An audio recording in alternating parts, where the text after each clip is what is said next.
اللہ الرحمن الرحیم نحمدہ و نصلی علی رسولہ الکریم اما بعد۔ دو عقیدے گزر چکے اللہ تعالیٰ کی ذات کے متعلق، انبیاء کرام علیہ الصلوۃ والسلام کے متعلق۔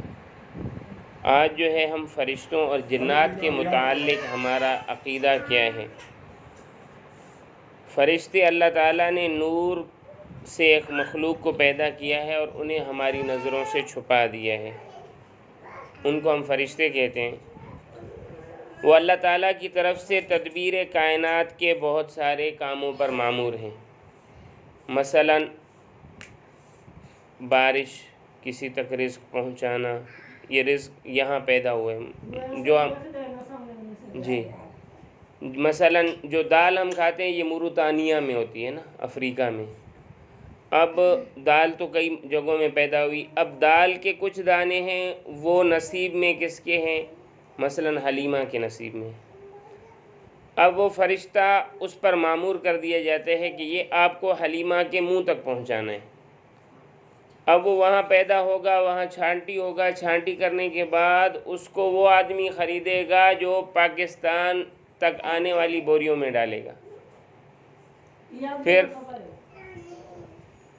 پھر اس کے بعد مثلا یہاں آ گئے، یہاں کروڑوں مارکیٹوں میں چلے گئے، مارکیٹوں کے بعد دکان میں چلے گئے، دکان میں آئے، پھر گھر میں ایک تھیلی کے بعد کھانا پکا، ہم بھر رہے ہیں مثلا مسفرہ کے لیے، اس میں وہ دانہ جا رہے، وہ دانہ اس سے نکالیں گے، یہاں تک کہ وہ پلیٹ میں آ گیا، پلیٹ میں ابو بکر کھا رہے، عمر کھا رہے، حلیمہ کھا رہی، زینب کھا رہی ہے، مگر کیا ہے وہ جو نوالا وہ سب سے بچاتا رہے گا، یہاں تک کہ وہ نوالا حلیمہ کھائے گی، اور حلیمہ کے نوالے سے جو اللہ تعالیٰ نے رزق کا ذرہ نیچے گر کر چونٹیوں کے لیے لکھا ہے، اس کے لیے بھی فرشتہ مقرر ہے کہ یہ رزق کا دانہ آپ کو چونٹیوں تک پہنچانا۔ یہ ایک رزق کی مثال ہے، ایسی کئی ساری مثالیں ہیں جن کے لیے فرشتے پیدا کیے گئے۔ وہ کبھی اللہ تعالیٰ کے حکم کے خلاف کوئی کام نہیں کرتے، اللہ تعالیٰ نے ان کو جو حکم دیا وہی کرتے ہیں، اس میں لگے ہوئے۔ 4 فرشتے مشہور ہیں، حضرت جبریل علیہ السلام، حضرت میکائیل علیہ السلام، حضرت اسرافیل علیہ السلام، حضرت عزرائیل علیہ السلام۔ جبریل علیہ السلام کا ایک تو مشہور کام یہی ہے کہ انبیاء کے پاس پیغام لانا، بھولے ہوئے کو راستہ دکھانا، اور جو آدمی وزن وغیرہ اٹھاتے ہیں ان کا وزن اٹھانے میں اور کام کرنے میں مدد کرنا۔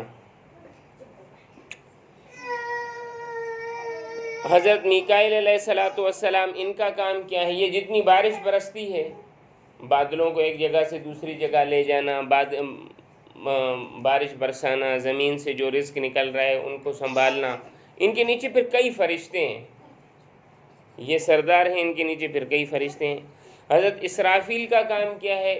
انہوں نے پیدا ہونے کے بعد منہ میں سور لیا ہوا ہے، ایک سینگ، سور کہتے ہیں سینگ کو، لیا ہوا ہے، آنکھیں سامنے ہیں اور اللہ کے حکم پر کان ہے، اللہ کہے گا اور وہ پھونکنا شروع کر دیں گے۔ اور عزرائیل علیہ السلام، یہ تو بہت مشہور ہیں، آتے ہیں بار بار سانس لینے کے لیے، ان کے ماتحت بھی کئی فرشتے ہیں۔ اللہ تعالیٰ نے کچھ مخلوق آگ سے پیدا کی ہے، وہ بھی ہم کو دکھائی نہیں دیتے، ان کو جنات کہا جاتا ہے۔ ان میں نیک و بد ہر قسم کے ہوتے ہیں، ان کی اولاد بھی ہوتی ہے۔ ان میں سب سے زیادہ مشہور اور شریر ابلیس یعنی شیطان ہے۔ جیسے ہمارے کتے ہوتے ہیں، جنات کے کتے ہوتے ہیں، جیسے ہمارے اونٹ ہیں ان کے اونٹ ہوتے ہیں، جیسے ہماری عورتیں ہیں ان کی عورتیں ہوتی ہیں، جیسے بچے ہیں ان کے بچے ہوتے ہیں، جیسے سانپ، بچھو، کیکڑا، نیولے، درخت، یہ سب ان کے بھی ہوتے ہیں۔ اس کے بعد ولی، ولایت اور کرامت، یہ 3 لفظ ہمیں بہت مشہور ہیں، ولی ہے، ولایت ہے، کرامت۔ مسلمان جب خوب اللہ تعالیٰ کی باتوں کو مان کر اپنی زندگی میں لاتا ہے، یہ پہلی شرط ہے، اللہ کی باتوں کو مان کر ان کو اپنی زندگی میں لاتا ہے، اللہ کی محبت میں گناہوں کو چھوڑتا ہے، دنیا کو دکھانے کے لیے کوئی عمل نہیں کرتا، دنیا کی محبت اس کے دل میں نہیں ہوتی، نبی کریم صلی اللہ علیہ وسلم کی مکمل اطاعت اور فرما برداری کرتا ہے تو وہ اللہ کا کیا بن جاتا ہے؟ دوست اور پیارا۔ ایسے شخص کو ولی کہا جاتا ہے۔ ولی کا مطلب کیا ہے؟ دوست۔ چنانچہ جو آپ صلی اللہ علیہ وسلم نے فرمایا من کنت مولاہ فہذا علی مولاہ، جو مجھے دوست سمجھتا ہے وہ حضرت علی کو بھی دوست سمجھے۔ اس شخص سے کبھی خلاف عادت ایسی باتیں ہونے لگتی ہیں جو عام لوگوں سے نہیں ہوتی۔ خلاف عادت کوئی ایسا کام ہو گیا عموماً انسان اس کو نہیں کر سکتا، تو اس چیز کو کرامت کہا جاتا ہے۔ یہ ولی کے اختیار میں نہیں ہوتا۔ یہ جو لوگ کہتے ہیں نا کہ بھائی فلاں ولی تھا، اس کو کہا گیا کہ آپ کوئی کرامت دکھائیں اور یہ بات ہوگی وہ بات نہیں، ولی کے اختیار میں ایسی کوئی چیز نہیں ہوتی۔ وہ خلاف کرامت، وہ جو خلاف عادت چیز ہوتی ہے وہ اللہ اس کے ہاتھ پر صدور کرتے ہیں۔ ولی کتنا بھی بڑا کیوں نہ ہو جائے، صحابی کے درجے پر نہیں پہنچتا، نبی کے درجے پر نہیں پہنچتا۔ لہٰذا یہ جو کہا جاتا ہے کہ مثلا نبی کا حضرت جو ہے نا، جس نے حضرت پیران پیر کا نام لیا تو اس کی مغفرت ہو جاتی ہے، وہ آ جاتے ہیں قبر میں، حالانکہ نبی کریم صلی اللہ علیہ وسلم نے فرمایا میں کسی قبر کا ذمہ دار نہیں ہوں۔ تو ولی جتنا بھی بڑا ہو جائے وہ نبی سے نہیں بڑھے گا۔ کوئی شخص اللہ تعالیٰ کا کیسا ہی پیارا نہ ہو جائے، مگر جب تک انسان کے ہوش و حواس باقی ہیں اسے شریعت کا پابند رہنا فرض ہے۔ اس سے میں آپ کو دوسری بات سمجھا رہا ہوں کہ بہت سارے لوگ کیا کہتے ہیں، فلاں ولی تھا اتنے سال کھڑا رہا، اس پر درخت نکل آئے، جڑی بوٹیاں نکل آئیں اور وہ ایک ہی جگہ پر کھڑا ہوا تھا۔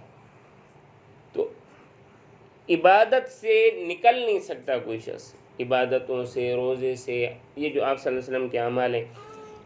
کوئی آدمی، امام مالک رحمہ اللہ تعالیٰ نے فرمایا ان کنت تری شخصا یطیر فی الہوا، آپ آدمی کو دیکھتے ہیں ہوا میں اڑتا ہے، ویمشی علی الماء، پانی پر چلتا ہے، ویأکل النار، آگ کھا جاتا ہے، ولکنہ یخالف السنہ، مگر سنت کو نہیں مانتا، فاضربوہ بالنعلین فانہ شیطان، اس کو جوتے لگاؤ کہ یہ ولی نہیں ہے، یہ شیطان ہے۔ لہٰذا نماز، روزہ، کوئی بھی عبادت اس کو معاف نہیں ہوگی، گناہ کے کام اس کے لیے جائز نہیں ہوں گے۔ جس شخص کا عمل شریعت کے خلاف وہ اللہ کا ولی نہیں ہو سکتا۔ اگر اس کے ہاتھ سے کوئی ایسا کام سرزد ہو جائے جو عام لوگ نہیں کر سکتے، کوئی آدمی ہے سنت کا مخالف ہے اور اس کے ہاتھ سے کوئی ایسا کام ہو جاتا ہے جو عام لوگ نہیں کر سکتے، تو وہ کیا ہے؟ یا تو جادو ہے، یا شیطان کی چال ہے، یا نفسانی خواہشات ہیں۔ اس کے بارے میں ولی اور بزرگ ہونے کا عقیدہ رکھنا جائز نہیں ہے۔ اولیاء کرام کو بعض راز کی باتیں خواب میں یا بیداری میں معلوم ہو جاتی ہیں، اسے کشف اور الہام کہتے ہیں۔ مثلا کوئی کہتے ہیں ان کو کشف ہو گئے، جیسے امام ابو یوسف رحمہ اللہ تعالیٰ فرماتے تھے کہ وضو میں جو گناہ دھوئے جاتے ہیں نا، وضو میں جو گناہ دھلتے ہیں مجھے وہ نظر آتے ہیں، لہٰذا انہوں نے اللہ سے دعا مانگی کہ یا اللہ مجھ سے یہ چیز لے لیں، کیونکہ ان کو پتہ چلتا تھا وضو میں یہ گناہ دھل رہے ہیں۔ کشف کہتے ہیں پردے کا ہٹ جانا۔ الہام، الہم یلہم الہامن، دل میں بات ڈالنا، یا خواب کے ذریعے معلوم ہو جاتا ہے۔ اگر وہ شریعت کے مطابق ہے وہ الہام یا وہ بات تو قبول کی جائے گی، یعنی ضروری نہیں ہے کہ اس کا انکار کیا جائے، یہ مطلب نہیں ہے کہ اس کا ماننا ضروری ہے، البتہ ایسے الہام کو صحیح سمجھنا اور اس پر عمل کرنا جائز ہے، اور اگر شریعت کے خلاف ہو تو قبول نہیں کیا جائے گا۔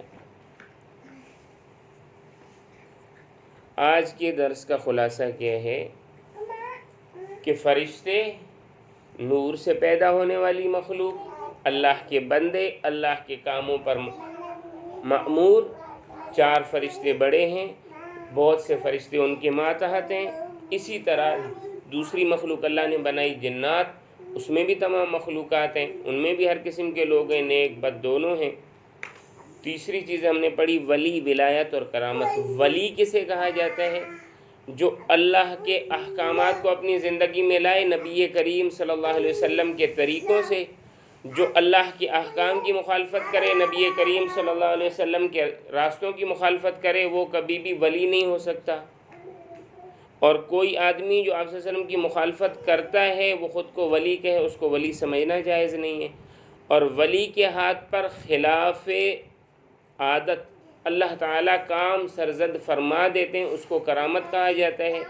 کبھی اللہ تعالیٰ اس کے دل میں کوئی بات ڈال دیتے ہیں، اس پر حالات منکشف فرما دیتے ہیں، اس کو کشف کہتے ہیں۔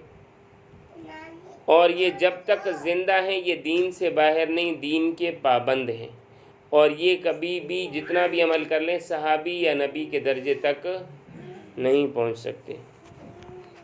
بقیہ انشاءاللہ کل پڑھیں گے۔